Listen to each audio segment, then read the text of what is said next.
Greetings, ladies and gentlemen. My name is George Baker, and I teach organ and organ improvisation here at SMU in Dallas, Texas. I have the distinct honor and privilege today to welcome to Caruth Auditorium and Fisk Opus 101 the great Stephen Tharp, my dear, dear friend since 1998 when I first met him and heard him play. He's been a fantastic friend of mine. He's just the most amazing friend and organist anybody could possibly have. And he is joining us today for this little latest iteration of the series of micro lessons that I'm doing with a focus on organ improvisation, although we talk about a variety of things, anecdotes, life stories, anything that comes to mind that seems to make sense and might be entertaining for us in the audience at the same time. So Stephen, welcome. Thank you for coming from New York City to Dallas just for this session today at SMU.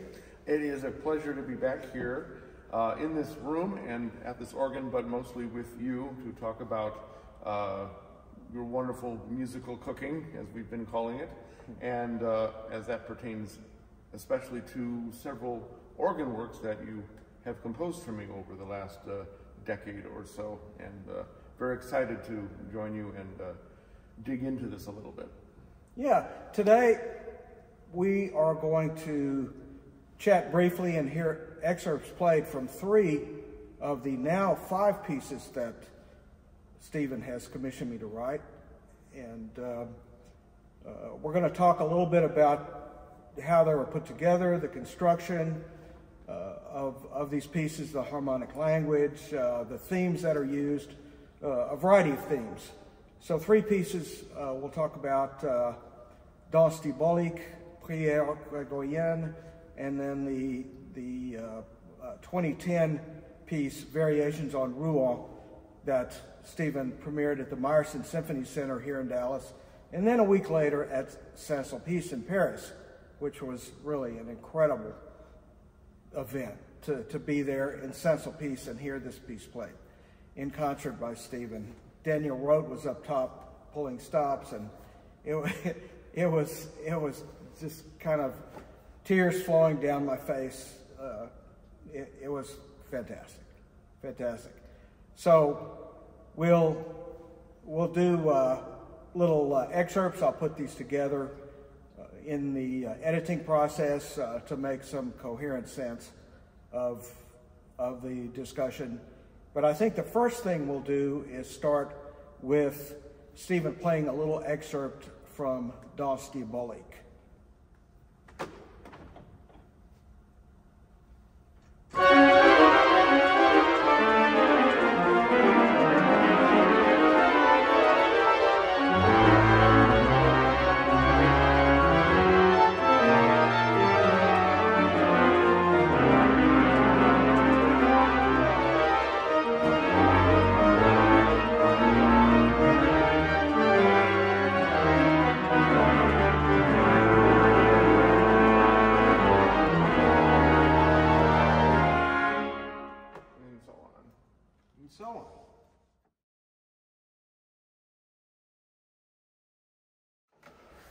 Thanks for that excerpt from Danse diabolique. I think it would be interesting to tell the little story briefly about how this came about. Do you want to tell it, or do you want me to give my version? Well, we have colorful ways of telling the same version. It is 10 years ago, believe it or not, the closing night of the National Convention of the American Guild of Organists in Boston was my solo recital at the Mother Church on a very, very grand Alien Skinner organ in front of several thousand people. It was convention attendees, plus they had opened the doors to the public, so we had what doesn't always happen at an organ recital, a very, very big crowd in the thousands. And it was a mixture of repertoire and my transcription of Stravinsky's The Rite of Spring and some other goodies. And there was a small private party that ensued afterwards, and George, of course, was there. And we started talking about what the next piece to commission might consist of. And maybe some kind of concert etude came to mind, some sort of sortie, some sort of toccata, to which George replied, how about 4.5 minutes of absolute hell in F sharp?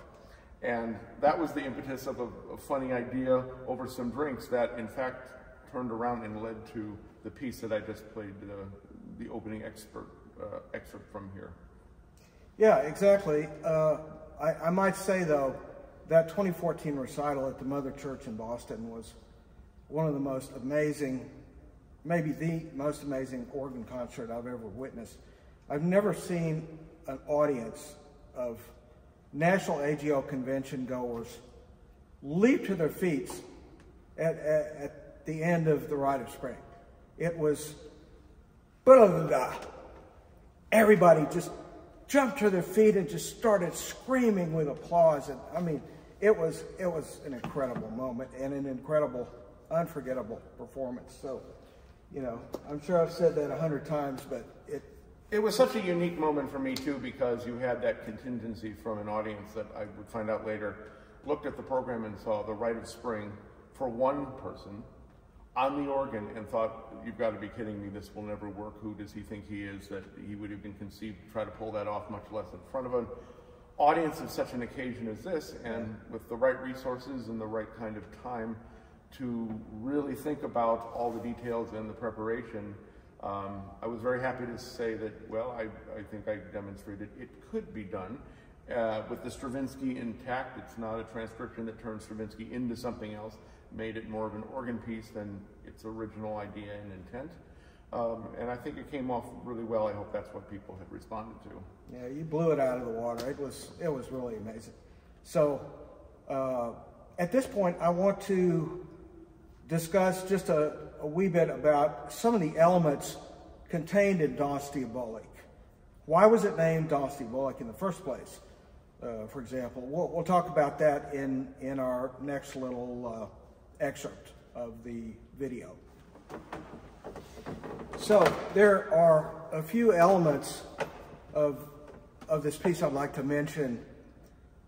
First of all, the main theme is playing the notes of the blues scale, believe it or not. And at the end, there's runs of the blues scale up and down in F sharp. And there are other themes, if you will.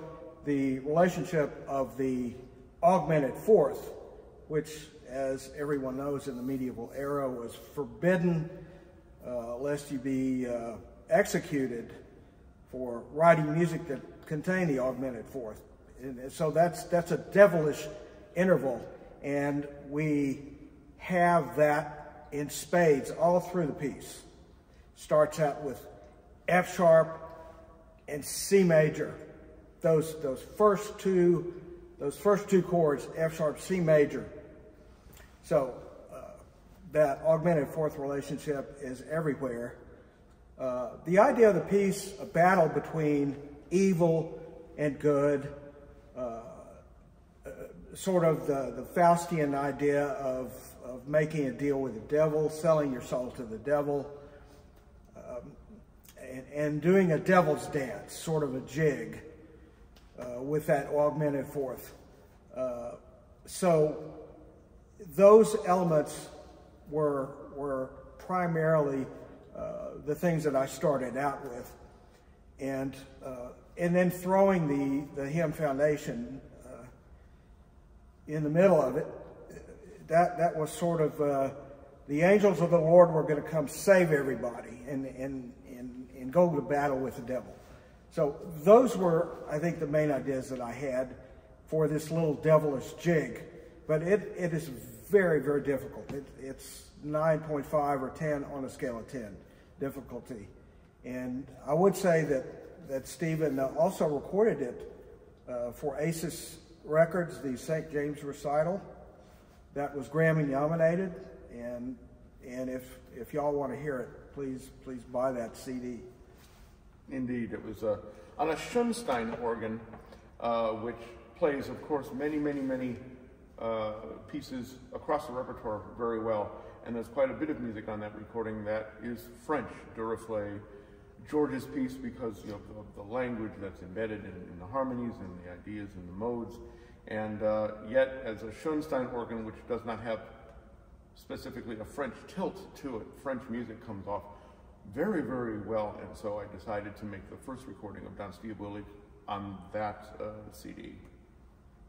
So, Das Diabolik begins, as I mentioned, it's an F-sharp major piece, F-sharp minor piece that ends in with a big major chord, triumph of good over evil. So it starts out, as I mentioned, with this.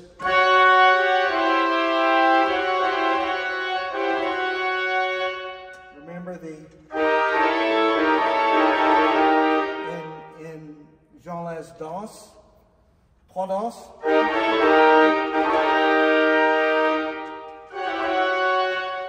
And also, one thinks of the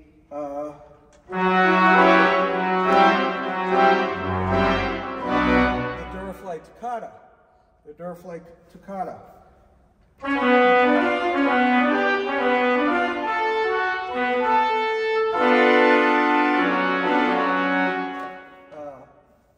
I thought a lot about the Duruflé toccata and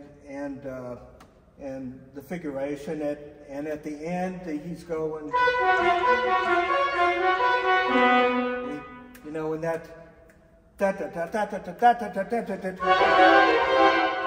you know, so it's sort of tying my piece in a bit with my idol and one of my favorite composers, Maurice Duruflé.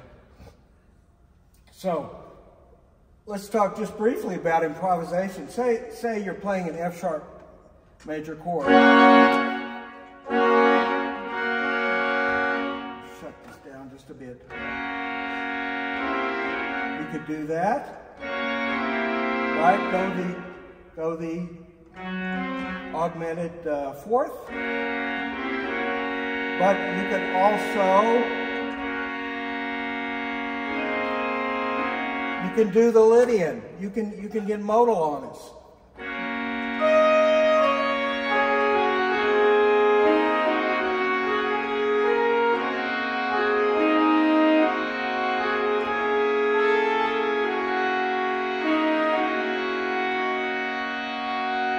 So you've got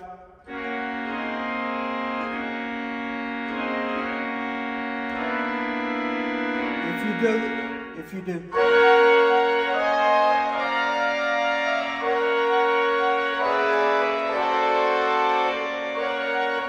the whole tone scale. In fact, that interval is part of the whole tone scale, isn't it? So, a few little ideas. Keep it whole tonish, tritonish, or Lydian.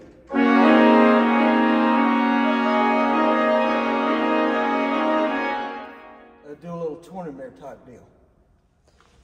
Stephen, how is it learning this piece? I mean, I didn't have to play it. I didn't have to learn it. And I'm glad, because I'm comment on what it was like to learn this bad boy. Yeah, it's a nice slow process, as you might imagine, using these triadic relationships that George has been talking about, but then in the overall structure of the piece, how these subtle changes and moved notes here and there are not only thrown in from time to time as a surprise, but throughout the architecture of the piece, those little subtle changes are consistent in where they happen as the form sort of unfolds.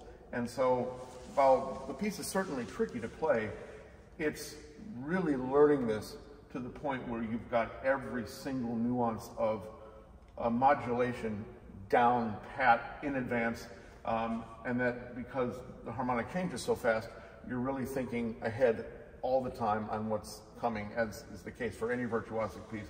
But the time to get this down to make sure something doesn't get learned the wrong way was critical, because it's a piece where something could really be hard to unlearn and put it back the right way if it had been done without, you know, extreme care to every single little change and all these unexpected surprises that you would not expect to be thrown in that place, but then consistently exactly X number of measures later. And so this was a piece to go through with a fine-tooth comb for quite a long time before you even thought about moving up the tempo or even, heaven forbid, memorizing it.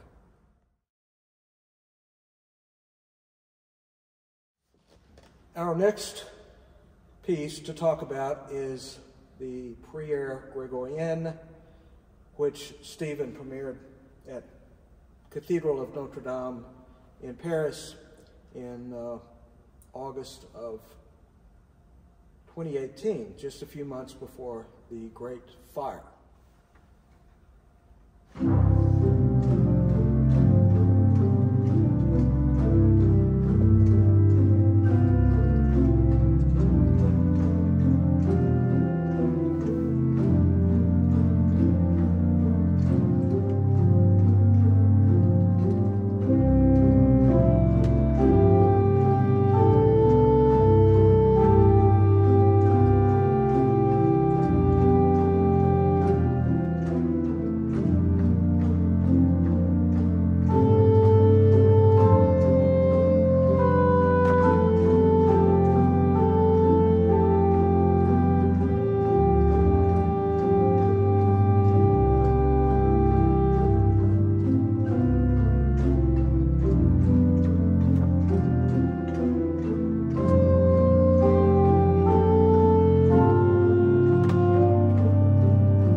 Thank you. I remember so vividly that evening. I believe it was August 28, 2018.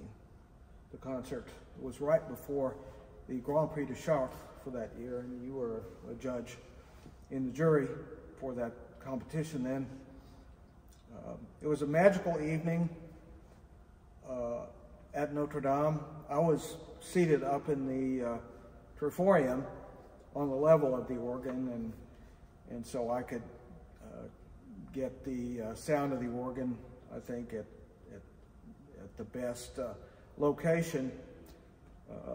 And so it was an incredibly magical moment, and you played, I believe, a transcription of Ravel, and then a transcription of Liszt, and my God, that organ in that cathedral is something else. It's absolutely something else. And it really evoked the brilliance of Pierre Caucherot, who of course was there from 1955 until his untimely death in 1984. So you asked me to write this piece for the concert at Notre Dame, and I said, well, I mean, I'm honored to do that, and that's wonderful, and of course we need to have the themes of the Gregorian chant themes, the Marian themes, and other themes. So there are 7 plain chant themes in this particular piece. Right at first, you hear the hands playing the Regina Coeli, harmonizing that, and then in the pedal and solo comes the Salve Regina. And then that goes on. And the second part, where there's a little bit of a change, you have the solo of the trompette in the right hand. That is the other big Salve Regina chant.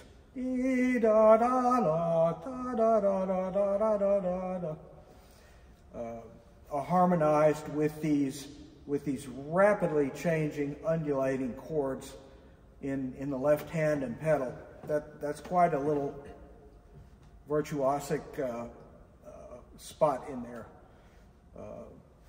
Leading up to that central part, we didn't play, but the central part has the Dies Irae that calls to mind our mortality, and we need to live each day of our lives to the fullest, because you never know when death will strike. But this piece weaves these 7 chants together, and if I might ask, how did you find learning and playing this piece in Notre Dame? I mean, I know it was the experience of the cathedral and the organ was fabulous for you, but how did you find this piece to fit into the concert program? Do you feel like it fit with the Gregorian themes? 100%. What's so special about someplace historic like that, but most particularly Notre Dame, is how much of Gregorian chant that became polyphony and so forth was really born in that space. And so to play any music with Gregorian chant in Notre Dame is particularly inspiring in a kind of eerie way, because there's so much of that historical precedent just in the air. You know, it breathes it, and you know, along comes one concert with one person and a new piece, which is exciting for the listener because no one has heard this before. And then it has all of that waft of the chant in it that is so much a part of that building and its history that it's like this little, you know, there's something tangible that you can almost smell when there's Gregorian chant in that space. It's so otherworldly. And so to have a piece like this, not just based on chant, but I believe 7 Gregorian chants are in this, that interchange and interweave with a very, very quiet, suspended sort of ending that just sort of, you know, blows the last of the smoke off into that space, and on we go into another chapter of history. There's such a real sense of that kind of metaphor when playing organ music with chant, hearing chant in Notre Dame in particular. Very, very moving experience, actually. Yeah, for me, I recall the first time hearing Gregorian chant in not a dead room, but a big reverberant stone cathedral, hearing monks, a choir of monks singing it, and for example in Salem.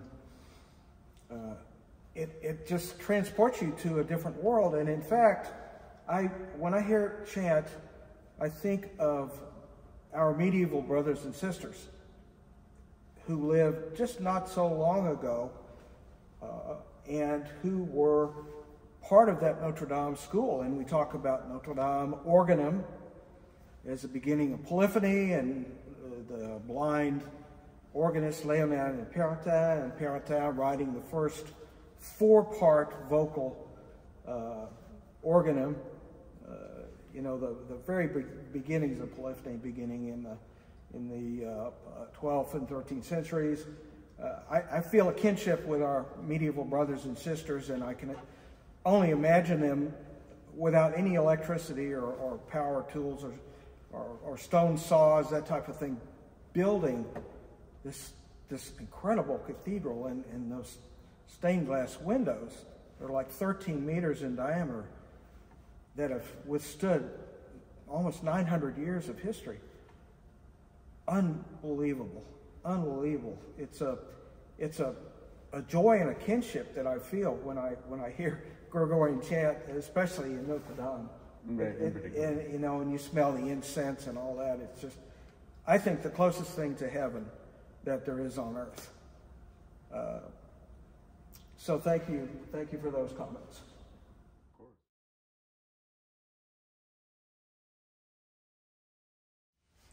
So the next piece we'll talk about is the variations on Rouen. So we'll hear a couple of excerpts from that piece.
Give just a couple of words about the composition of the introduction to this piece. Again, we come back to our old diabolical friend, the tritone, for the first two chords. Except now it's not...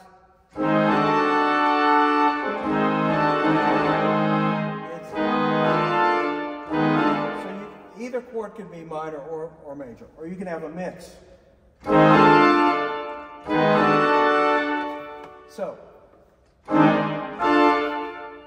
that's one element that is in this introduction. And where did I get the idea for these chords?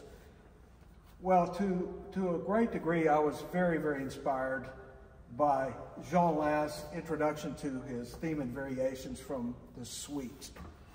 And if you play that,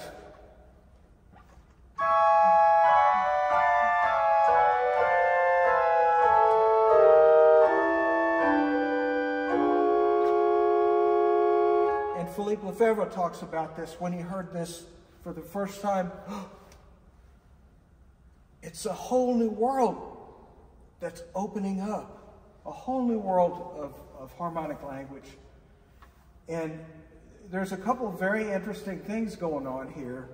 He's got triads, basically. It's pretty simple when you analyze it. He's got triads in root position, but he also has first inversions.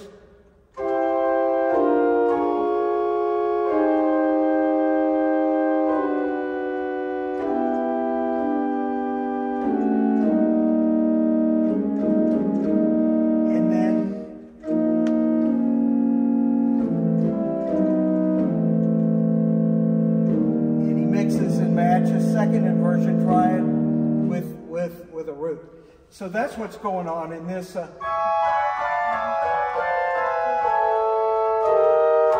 that tritone again. A, E flat.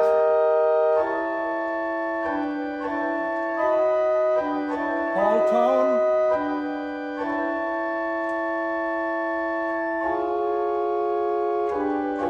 Tritone again. So this is a fantastic piece. Just these first 2 to 3 measures of the introduction of the suite will open up a whole, not Pandora's box, but a whole new vista, a whole new world of improvisation ideas that you can take a theme and harmonize it, just harmonize it with triads and root position.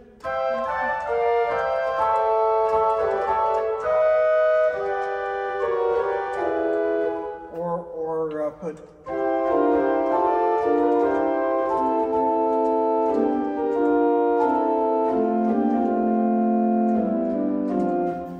a little Landini cadence there, why not? Or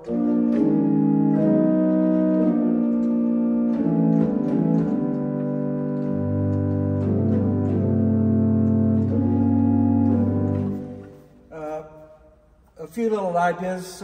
You can take any melody and apply those little techniques and make something really cool out of it. Stephen, I believe it was in 2008 or 2009 that you asked me to write the first of now 5 commissions for you, a theme and variations on a hymn of your choice. And could you tell us about the choice of this particular hymn and you know why you like it, maybe if there's a reason? It's the hymn tune Rouen, and I always found it such a strong statement of a melody. Just, it's like granite, and I thought it would lend itself to a set of very strong variations as a consequence, because the strength of the tune equals the strength of the character and the integrity of everything that it inspires. And so when we started talking about hymn tune variations and which hymn tune would I have as my first choice, I immediately thought of Rouen. And so along came these incredibly colorful sets of variations that initially ended quietly, if I recall. And I said, this is really something, and I like how it has that denouement after one big climax, but what would you think about ending with some big fireworks and having that tagged on? And it wasn't maybe a couple of weeks later when I was in Fort Worth teaching at a Pipe Dreams Advanced Live with a bunch of talented kids that I got a file that had a sort of its own playback in the computer and the score of what the ending finale toccata, a little excerpt of which I just played here. And I sort of listened to that in my hotel room, and I thought, well, this is really going to put the right icing on the cake for a set of variations that's already just superb. And that became the first of these pieces that you had written for me. And how ironic, now we're sitting in Caruth Auditorium at Southern Methodist University in Dallas talking about this music, which comes full circle from 13 years ago when at the Meyerson Symphony Center here, it was the end of a Pipe Dreams Live program, and that is where Variations on Rouen received its premiere. And so Dallas to Dallas, full circle, you and I talking back to the very first piece that you were so kind as to write for me. And it's very, very exciting that my favorite hymn tune with this incredible worthy piece of such genius and such balance and such inspiring narration at every level of what it has to say, and just goes to show things come around again in these cycles and turns, and we're sitting here talking about it. Thank you so much. Yeah.